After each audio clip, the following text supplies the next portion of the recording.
Oh, hi, and welcome to Basic Folk, where we have honest conversations with folk musicians. I am your host, Cindy House. Nice to have you here with us today. We're going to be talking about an up-and-coming songwriter from the Boston area, Sadie Gustafson-Zook.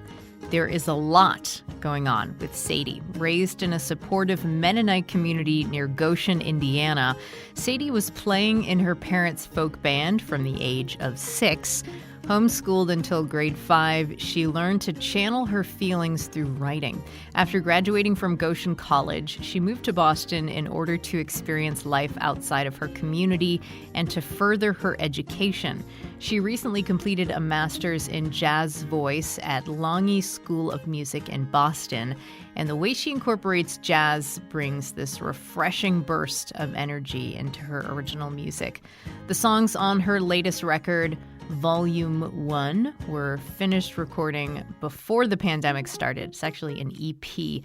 Sadie worked with the delightful Alec Spiegelman, who you will hear on a future episode of Basic Folk. She talks about their creative connection and what he brought to the project.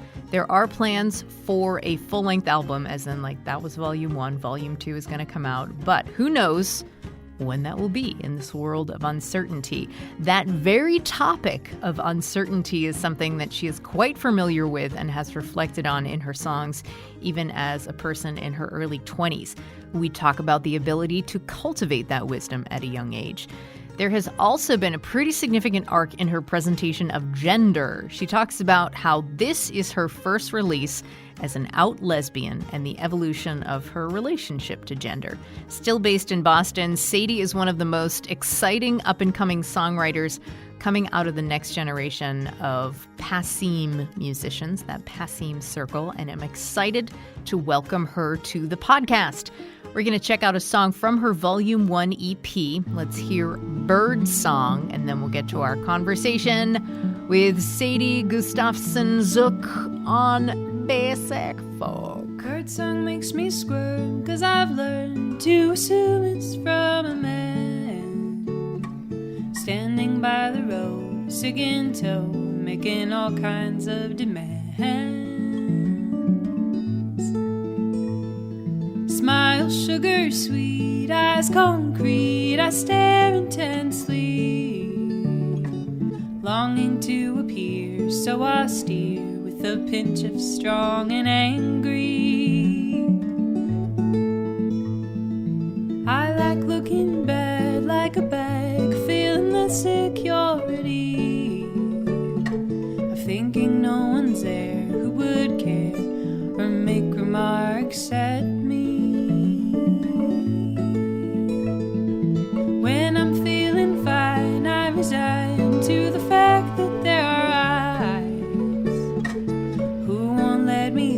as carefree as they were when they were 9. I wish I could be safe inside my skin. Sadie, thank you so much for being on the podcast. I'm so excited to talk to you. Oh my gosh. Thank you for having me, Cindy. I've been waiting for this day for a long time. So let's get right into it. Mm-hmm. From age 3, you lived in Goshen, Indiana. Where was everybody before that? So I was born in Portland, Oregon. So my extended family, like half of them is out there. And that's where we moved from when we moved to Indiana. What drew your parents to Goshen?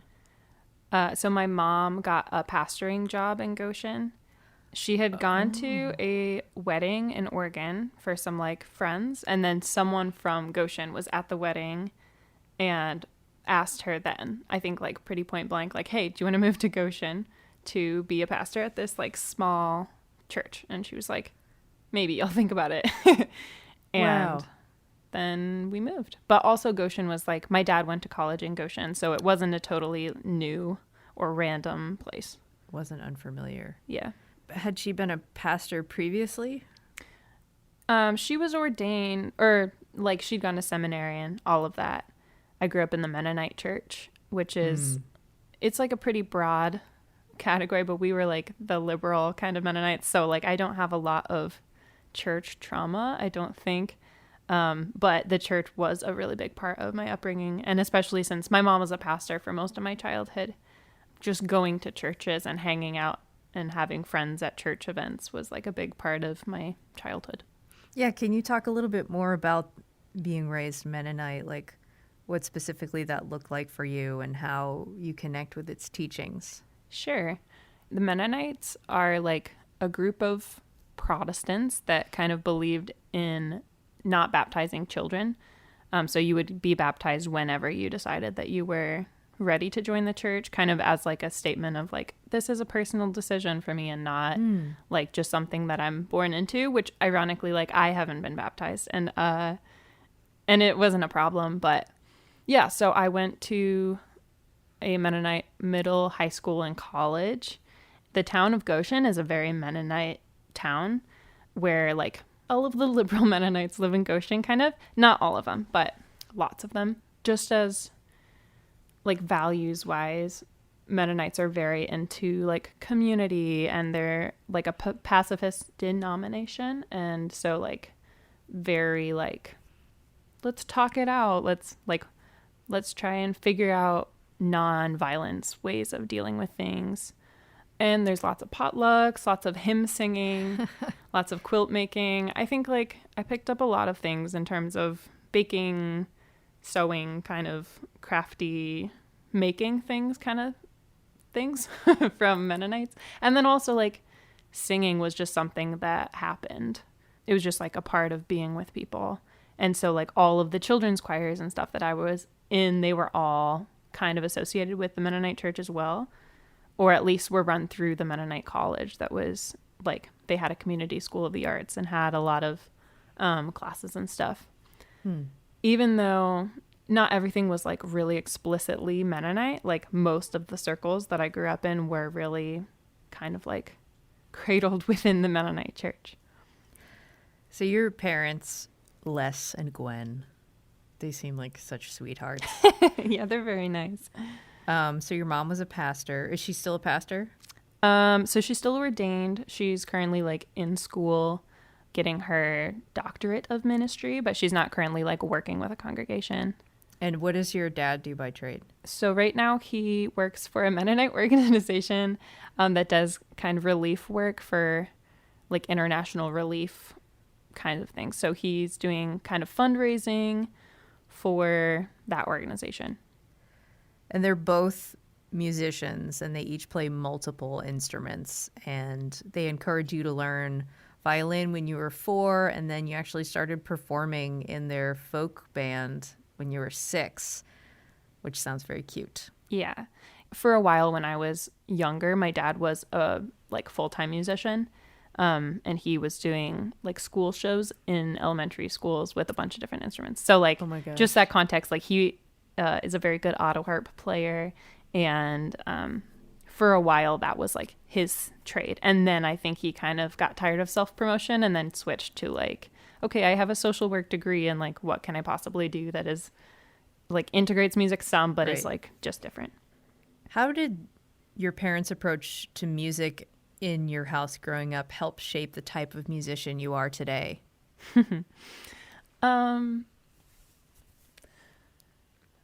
I think they were pretty playful about it. Well, yeah, it was kind of just like something we were doing for fun. It wasn't like they didn't force me into anything. And I think that is good, and kind of how I still have a relationship with music, where it's not the most disciplined, but it is like a means to an end in some ways.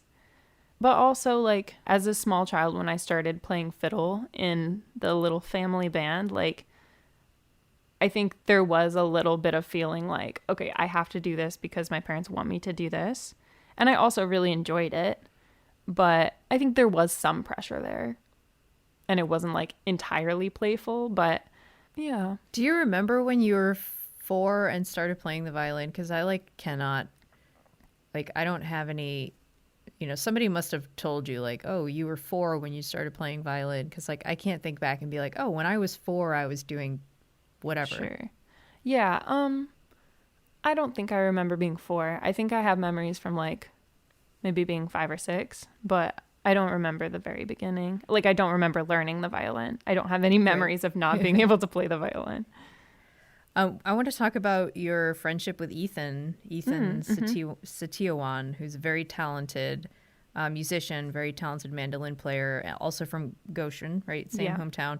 And you have had like a pretty consistent musical partnership. I don't know how true that is, but you were in a band together.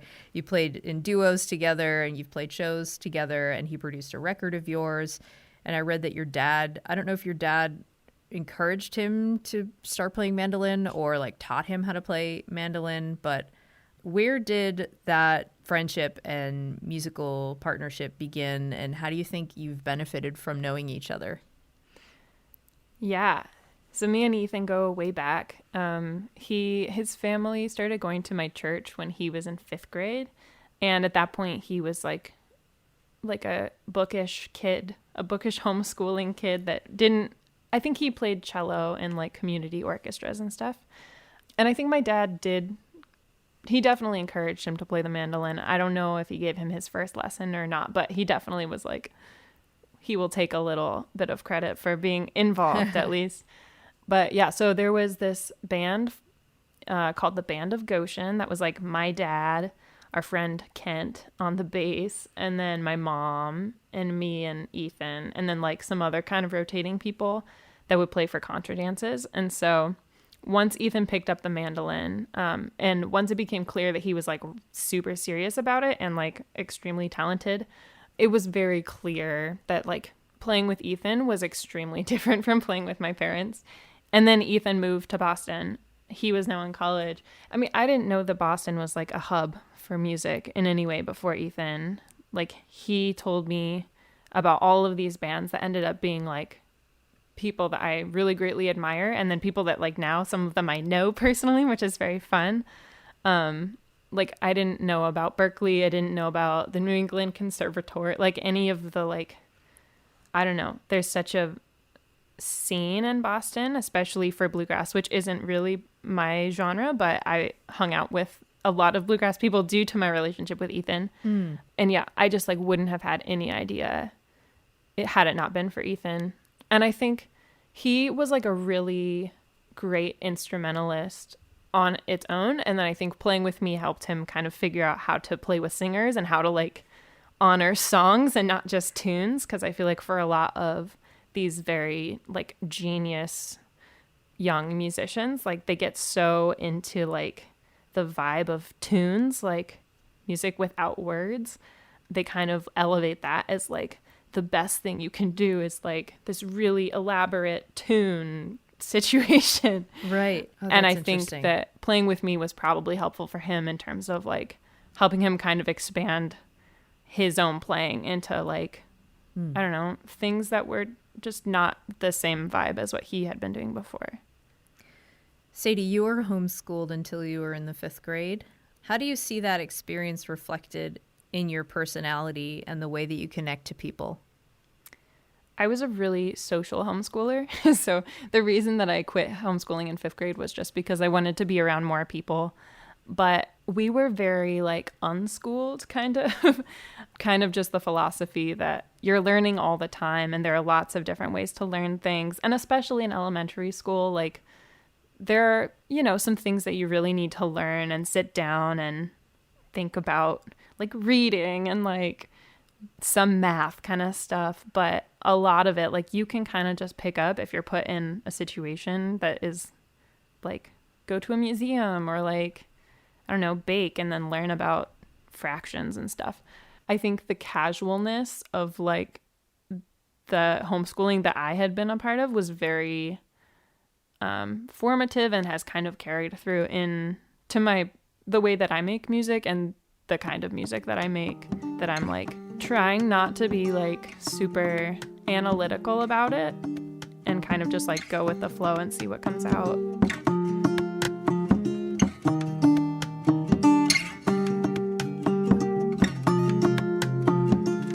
you started writing songs in the 5th grade, and it sounds like you figured out, I don't know if this is true or not, like you figured out how to channel your reaction to like suddenly being around all these kids into songwriting.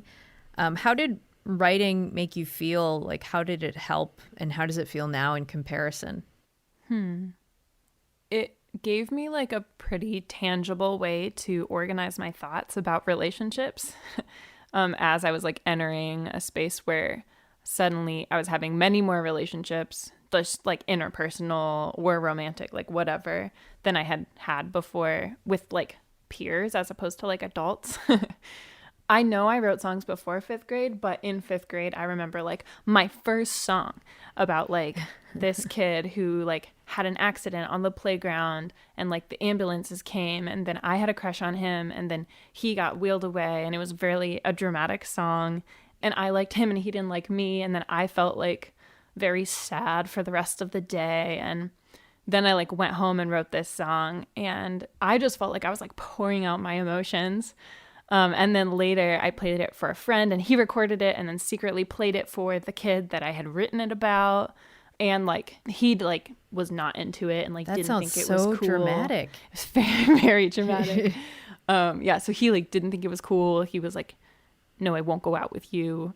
But it was like I still had this song and even though like he didn't like it, I was like, I still think it's like a work for a 5th grader. Yeah. Yeah, he went on to be like this kind of big producer in LA and I'm a little bit bitter about it, but it's not important. Ambulance Boy? Yeah, the Ambulance Boy. Wow. But I think back then it felt more like a thing that I felt pressure to be self-conscious about just because I had this first experience of someone being like, no, I don't like your song, even though I felt like it was pretty good. And now I think throughout like, I don't know, through getting more validation, now I'm not self-conscious about it. Like, I write songs and I like them and then other people sometimes like them and mainly like them. And I'm not like trying to hide it. I bet if you like reconnected with Ambulance Boy, he would be like, oh, I don't remember that. That's exactly what happened. I found him on Tinder when I was home for Christmas a few years ago. And I like messaged him and I was like, hey, do you remember how I wrote this song for you in 5th grade? And he was like, no, I don't have any memories from 5th grade. And I was like, it was such a big part of my life. Oh boy, that's disappointing, but also kind of a relief. I know. Yeah, it is. I wanted to talk about your theater experience. You did a lot of theater in high school and in college, and you said it like gave you the chance to embody different perspectives and points of view. How did the experience of like doing theater change your relation to your own perspectives and your own point of view? I did a lot of theater in middle, high school, and college especially. And like, I would say in middle and high school, I wasn't a super big reader. Like I really loved stories, but I didn't really like reading them. And so something about being on stage and like embodying other characters in a really active way was, I don't know, it helped me like think beyond myself a bit in ways that probably reading books does for a lot of people, but I liked like seeing it play out and then also getting to have relationships with people in ways that were like not at all what the situation was. Yeah, I was really into like, I had crushes on everybody in high school and like was really into using theater as a way of like role playing the crushes if we got cast in the correct roles and stuff. But how often did that happen? Oh, it happened actually like as much as I possibly could have wanted it. Like it worked out very well. There was one person in particular that like I was always cast across from him, and in these like we would be married, and then like this other one, it was Oklahoma, and then like he was like curly and I was the girl, I forget her name. Yeah, it actually worked out okay, but You graduated Goshen College in 2017, and you had originally planned on like looking to go to school elsewhere, but it sounds like you found a really supportive community in your hometown, kept you there. within that community, how did you see yourself growing musically and personally at school? In a few ways, I think. Like, I studied classical voice in college, which wasn't exactly what I intended to do, but more like it was a small school. And so most of the classes were classical. And like I played the viola too and violin, but then I studied voice because I thought that I would excel the quickest with voice stuff. So in some ways, like I think I got much more of a classical basis in like technical singing that I hadn't had before in quite the same way. I had had voice lessons before and had sung like Italian things, arias and stuff, but it was just much more intensive. And like I was cast as the role of Susanna in The Marriage of Figaro, so like this lead role my freshman year of college, which is it's an opera. I didn't know anything about opera. I didn't like opera, but I was like thrust into this role. And also like, you know, I wanted to like do a good job. I wanted to like, I realized that was like a very fortunate thing to have happen to me. And so I think some of it was like learning to enjoy classical music and opera in ways that I hadn't really thought to before. And singing in those styles, did that change the way that you sing now? Yeah, I think so. I think it kind of broadened my understanding of like what I can do. That's cool. And I'm not like inserting super cadenzas into my original music really, You're but not? yeah, I like maybe take more risks in terms of like where I'm placing something in my range or like right, because you've been pushed. Yeah, right. I know where my expansiveness is, if that makes sense. Yeah. I think Ethan was very formative also in my college experience of music because I had kind of like side by side this like classical opera situation that I was like very quickly excelling at, and then the Theory Expats like progressive bluegrass band situation where we were like, I was like listening to all of these progressive bluegrass bands in my free time, and and all of them were like Boston based, and so it was kind of like having those going at the same time I think was very nice. Like it didn't seem like they were super connected, and in fact it felt like they were very disjointed at the time, but when I came to Boston and like ended up going back to school, everything kind of like ended up lining up in ways that was helpful. You play a lot of instruments. So your main instruments are violin, ukulele, guitar. Is that true? Yeah, right now I would say like guitar, violin, viola, ukulele. Like I'm not trying to emphasize my ukulele skills at this point, but Right. but I can play the ukulele, yes.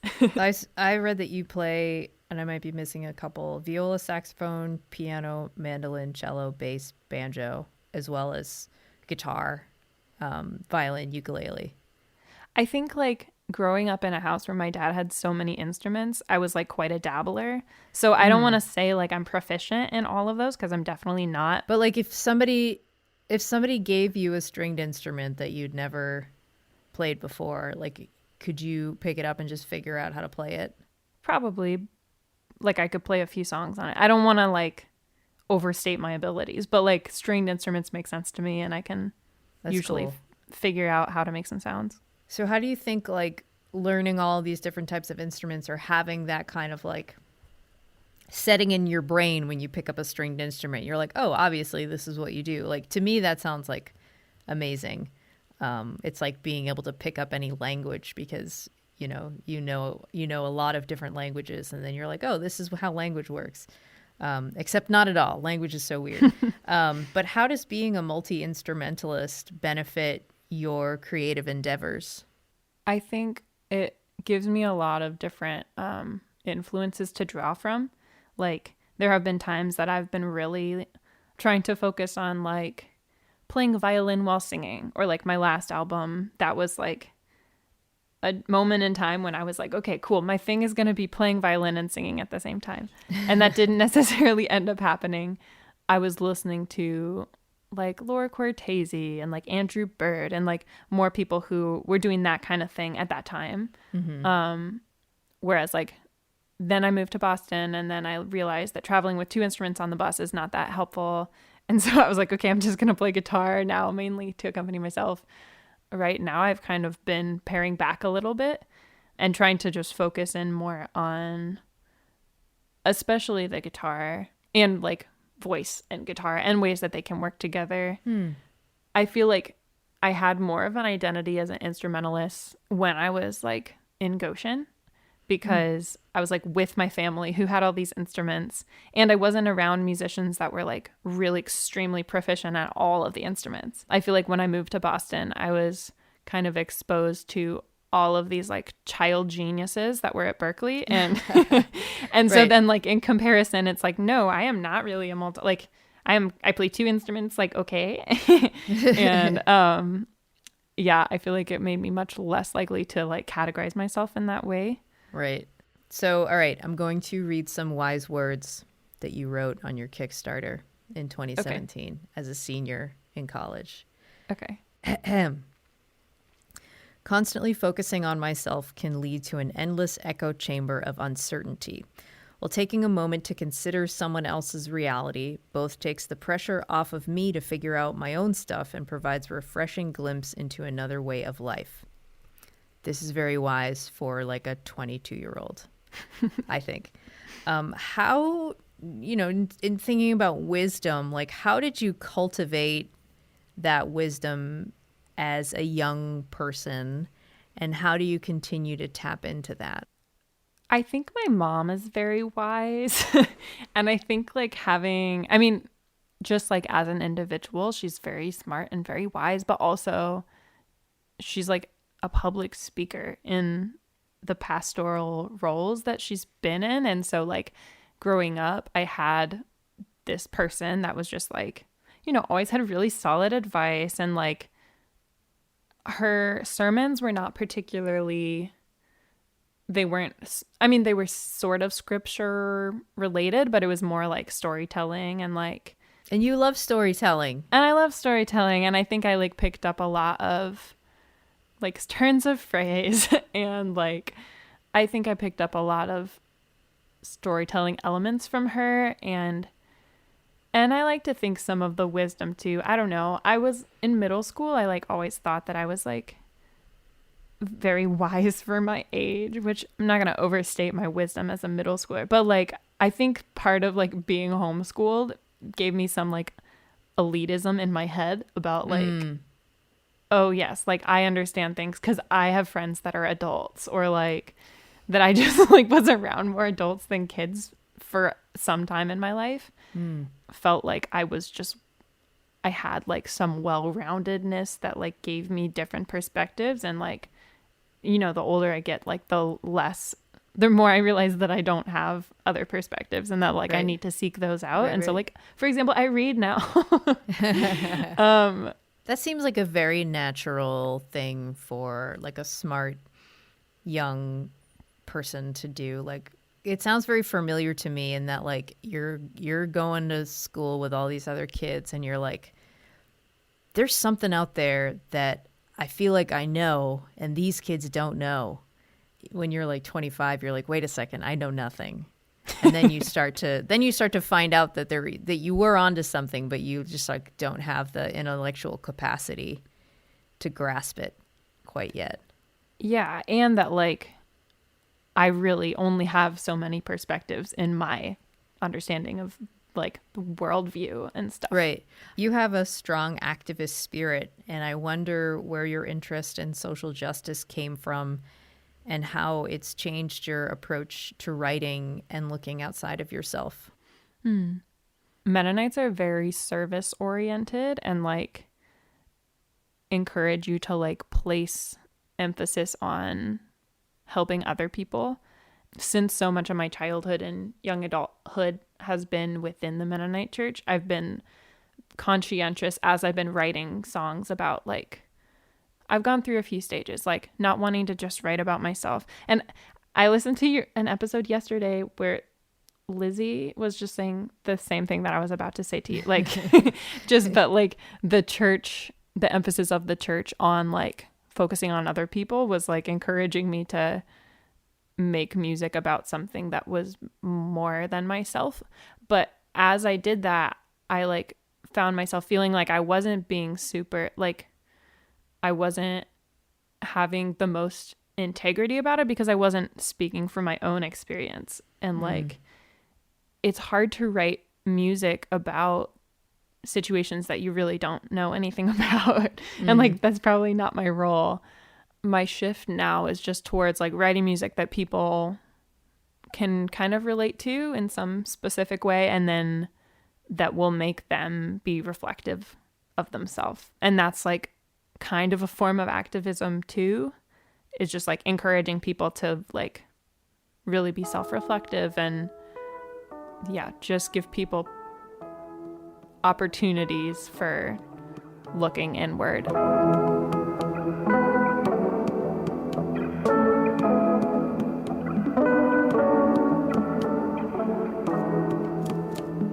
Since becoming an adult, you've spent a lot of time outside your hometown. You know, you went to Peru. How long were you there for? So it was a study abroad program in college. So it was like 3 months. That was the first foray out of Goshen. And you moved to Boston in 2017 to further your education. Your move east, you said, was to help you figure out who you were outside of your home and outside of your community. What has that experience been like for you so far? What have you found out about yourself? Yeah, I've learned a lot. I think initially I went to Goshen College because it was a great school and financially it was a wonderful decision. And I really liked the school. But I knew that like I was getting kind of overly focused on the Mennonite world in some ways. Like when I would meet someone who wasn't Mennonite, that was like really cool. I was just like, oh, that's so strange. They're not even Mennonite, you know? And like, obviously there are lots of wonderful people that are not Mennonite. Most of the world would be probably not Mennonite. And so that was the point at which I was like, okay, I probably need to leave this town just to remind myself and to like learn, just because that doesn't feel like a very good place to begin adulthood with that kind of mentality. What I've learned about myself, I really like being in a community, which I guess is not really separate. That also was the case in Goshen, but like I have worked at Club Passim for most of the time I've been in Boston, and I lived in like a music house with a bunch of different people, and that has been like a really wonderful way to kind of have continuity with like the importance of community in my life and feeling like people know me and like appreciate me. I also found out that I'm pretty gay during my time in Boston, which was kind of a surprise to me. And that's been great. I'm not sure what conclusions I would have come to had I not been outside of the community that I grew up in.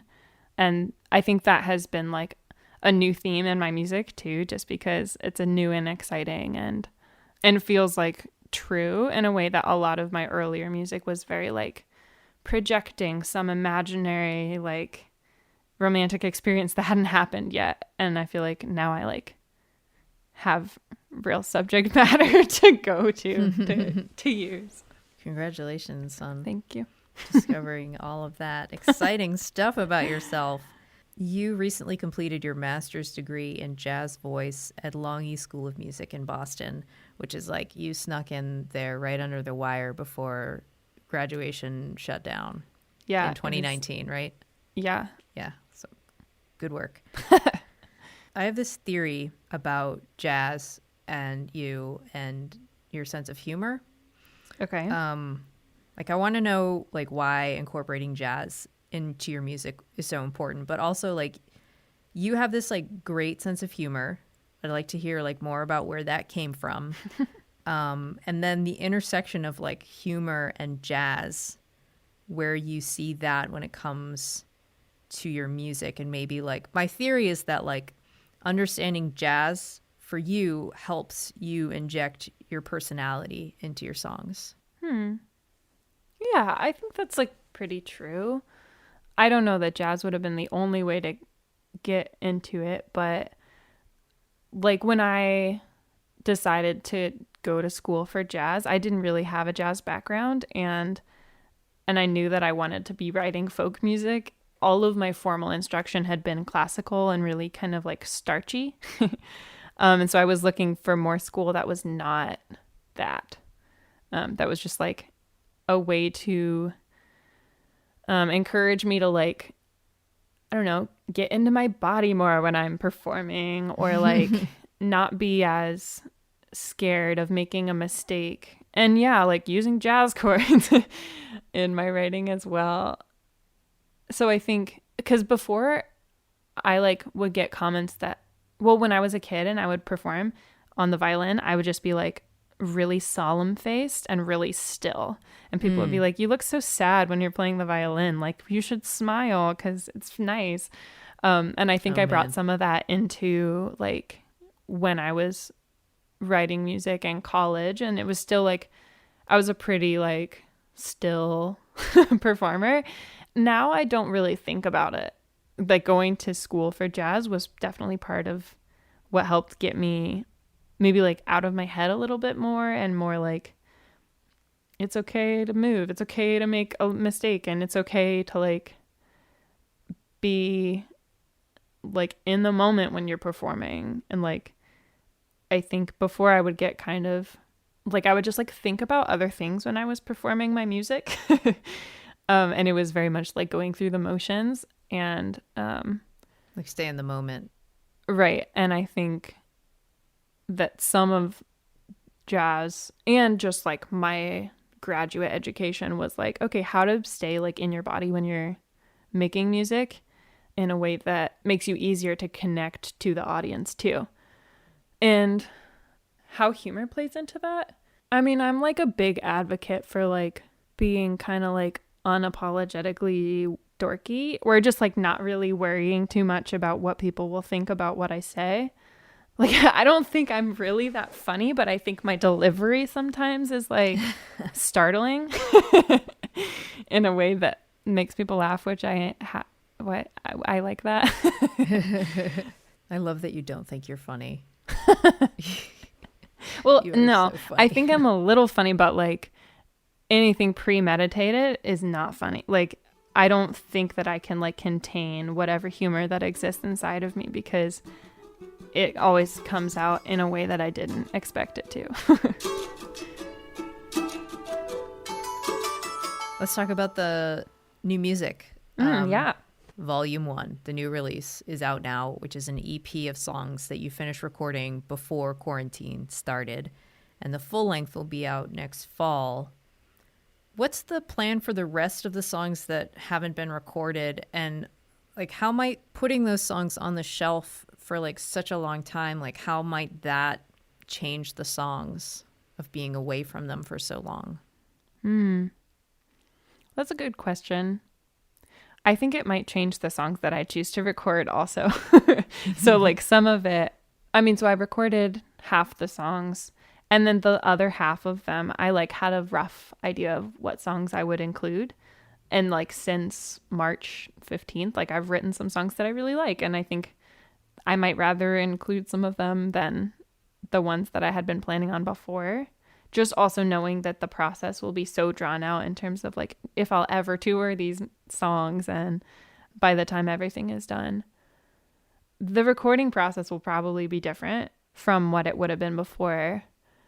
We're still like definitely figuring out the best way to proceed, because I had been recording in New York in my producer's apartment. It's like not very many people, but I feel like in the middle of the winter that might be a bad idea. So I think it'll probably be a lot more like remote recording and then layering things. I love that Alec Spiegelman is your producer. Yeah. Oh, he's great. He is so awesome and so like wildly creative. And he's going to be on Basic Folk at some point soon as well. Ooh. And I'm really looking forward to talking to him. Can you talk about your connection to Alec's approach and what he added to the process of making this EP? Yeah. Alec is great. He is like very interested in maintaining the imperfections in songs and like kind of highlighting the weird parts or like the weird moments that are that kind of give music its character, which has been really fun for me because I think when I have recorded on my own and then when I was like a kid and recording with my dad, it was very much a mentality of like, okay, well, since we have time, we're going to record it until it sounds the way that we want it to sound. With Alec, it's like, well, your voice cracked at this point and everyone in the room cried. So probably we should use that take. And I'm like, okay, I think you're right. And it's just nice to have someone else be there to offer that so that I don't have to be making all of those calls in a way that I'm like extremely biased. So you mentioned this earlier that you have discovered that you are gay. And this is your first record, the first music that's been released since you came out. So I don't know how you like identify your orientation. I read on the internet like somebody wrote that this is her first album is coming out as a lesbian. So like I don't know if you use the word lesbian or what do you use, and like I don't know, what is your relationship like with the word lesbian? Sure. I am kind of using a lot of words right now. Yeah, at this point I'm like not sure if I ever want to like date a cis man again. So in that way, I'm like, I will say I'm gay and queer and like, yeah, lesbian. And if I, I am like partnered right now, but if I like met a really wonderful cis man at some point and was like down to clown, then maybe I don't know. It's not that I don't like labels, but I feel like at this point it hasn't been helpful for me to be labeling myself based on what I don't want to pursue as much as like, yeah, I've been really excited about like the queer community that I've encountered since coming out, and like a lot of like identity things about lesbians has felt really cool and like it matches up with me. And so I think any of those words are fine. And I'm also not using them in a very exclusionary way too. Like, cause at first I also thought I was like just pretty bi. Like I was like, maybe I like men and then would like have sex with a woman, but not date them. And then like very quickly It was like, well, that's not the case. And so, yeah, I don't know. I'm leaving room for change, just realizing that like my understanding of myself has changed so dramatically in the past 2 years that like, what's to say it won't change again? And not in a like, I don't know. I think it was a little bit hard initially because I like hadn't really thought of myself in a gay way. And I grew up in such a like religious situation where the narrative of people that were like pro inclusion was like, well, they're born that way. So like, you just like, you can't expect like, you don't want gay people to change because they're born that way. And then when I was like, well, but now I'm just kind of deciding that this is who I am. And like, am I born this way? Like, I don't know. So that was a kind of like confusing area to navigate, but also like you make choices all the time about what you're going to pursue and who you're like, yeah, I made a choice to date people that were different than who I had previously dated. And it was great. And then I like learned that I enjoyed it and that it was good. So that's what I have to say. I've noticed there's this like real arc in your presentation of gender, like looking at pictures of you in college and like looking at videos in you at college. You're like a long-haired lady who like wore some feminine dresses that showed some shape of a body.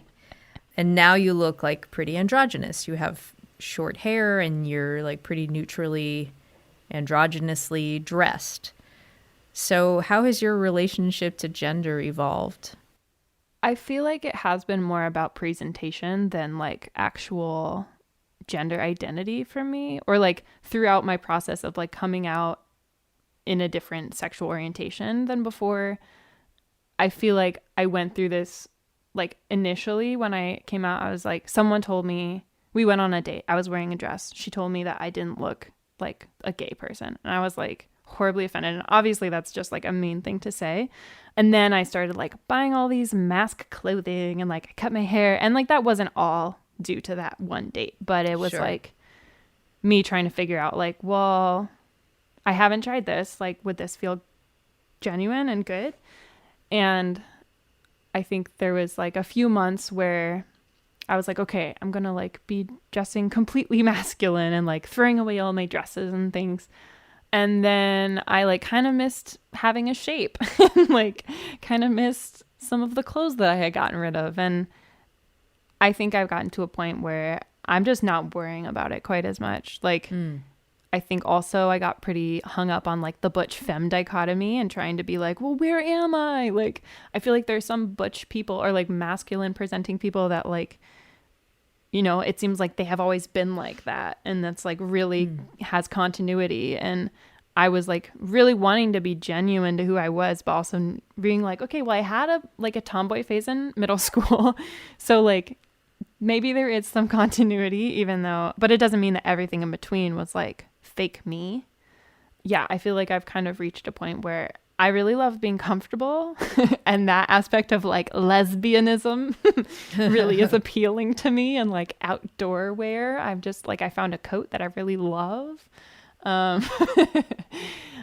I think I'm just not worrying about it as much anymore. I was just thinking today, like maybe I'll grow my hair out because I look great with a bob and like trying not to make it as big of a thing as it was initially, like just to be like, yeah, there are lots of different people that present lots of different ways and they can change from day to day and it's really whatever people want. But yeah, I think I'm like fairly happy to be identifying as a woman. That feels like that hasn't really changed. But I do like, I love the gay gaze, you know, like I want to look gay enough that people are noticing me. And that has been a lovely aspect of changing my clothes a little bit.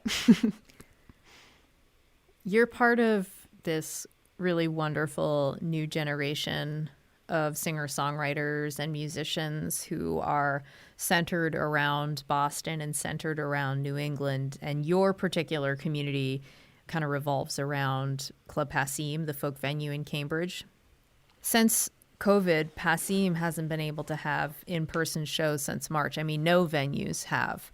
But I was thinking about this recently and was wondering about your perspective of it. So, like, the generation that I was a part of at Passim was like Anais Mitchell, Rose Cousins, Mark Gorelli, Rose Polenzani, Meg Hutchinson, all of those musicians who were kind of like blooming and thriving at the time. And I just like cannot wrap my mind around like not being able to see these musicians play or be around these musicians for like an entire year or like however long this lasts.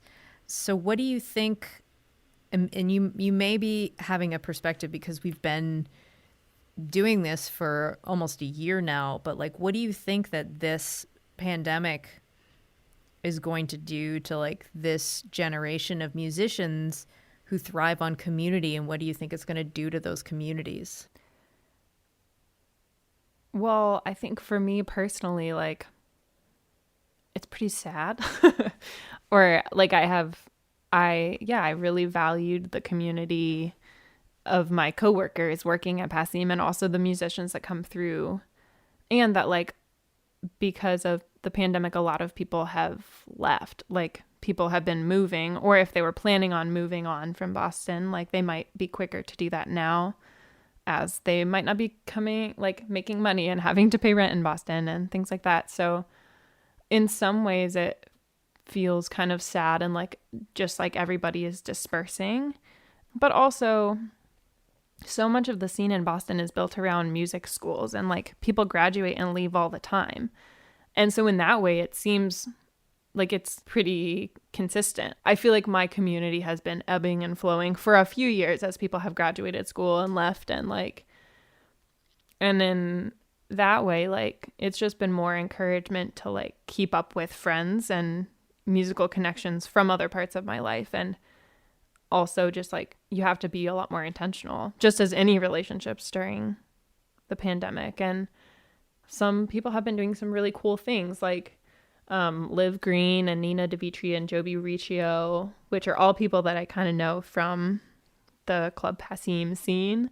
Like they started an online music camp that like happened at the end of October and that I taught at. And that was really fun. And it was like, yes, this is the kind of community that I have been missing, and like where you're friends. And then also you have like this musical kind of connection too, and can talk about, the more like introspective side of writing and creating and like being a creative person. And also like there are still people around. I had a get together in my backyard for my birthday and had a few friends and a few friends who are musicians that were there. And well, everybody was a musician, but a few friends from the scene. And it was just so nice to like have people in the same place and be able to chat and talk about how everybody's going through a rough time in whatever way they were going through it. And I think that was like a thing that I loved about Passim, that we would all like complain about our lives in the wine closet as like wait staff. And then like a few months or days or weeks later, then you would hear like a new song by someone that was like directly related to what they had just been talking about in the wine closet. To have that like 2-level friendship was like so sweet. Yeah. And who knows which of those people would return to working at Passim after, or even like the timeline on what that would be. But it feels kind of just like it's the past a little bit. Yeah. And like, I'm sure it'll continue in ways as things get safer, but so much of the music community is very spread out and people live all over the country, and then you tour and then you have friends places and then you can stay on their couch. So like right now it's inconvenient, and that eventually people will be connected again. Are you ready for the lightning round? Yeah, I brought my book that I've been reading so that I remember the person who wrote it. Perfect. All right, Sadie, here we go. Okay. What is the first song you learned on the guitar? They will know we are Christians by our love. Yes, they will. What is your karaoke song? Something by ABBA. Dogs or cats or something else? Cats for now. Mavis Staples or Aretha Franklin? Aretha Franklin. First celebrity crush? Jake Gyllenhaal. Who is the nicest musician you've ever met? Oh, because I've worked at Passim for so long, and I've met so many musicians. So many. The guy that wrote Bill Staines. Aw. He's so sweet. What is your favorite podcast? Right now, Reply All. First album you bought with your own money? Probably like the Singing in the Rain soundtrack. First concert? My parents. Sweet. Last book you read? Girl, Woman, Other by Bernadine Evaristo. Flying or invisibility? Invisibility. Last one. Okay. Where is the most beautiful place you've ever visited? Oregon. Oh. The whole state? No, I just have one very specific memory of like the Oregon coast that I was like at camp, and I was like, I encountered so many different landscapes within like a few feet of each other, and I like crawled up this like mountain on the side of the coast, and then like burrowed through some like leaves, and then there was like a forest of moss, and then I walked a few feet, and then the forest was completely gray and everything was strange, and then all of the sudden it didn't feel like a real thing that happened. It felt fake. Yeah, it was real. That's awesome. Sadie. Cindy. Thank you so much for answering all the questions. And oh yeah, thank you so much for having me. What an honor. Congratulations on the new EP. The songs are awesome, and I can't wait to hear the rest. Yay, thank you so much. I'm excited to share. Basic Folk this week produced by Laura McCarthy. Lindsay Myers is our business manager. Alex Stanton of Townspeople does our music. Basic Folk is on the American Songwriters Podcast Network. I am your host, Cindy House. A pleasure. Thanks for listening. You can find all of the episodes at cindyhouse.net or wherever you get podcasts. It's very simple on the podcast app, on Spotify, Stitcher, wherever. You can tell your smart speaker to play Basic Folk. Even that works. It's pretty cool. All right, we'll talk to you next time. Okay, bye.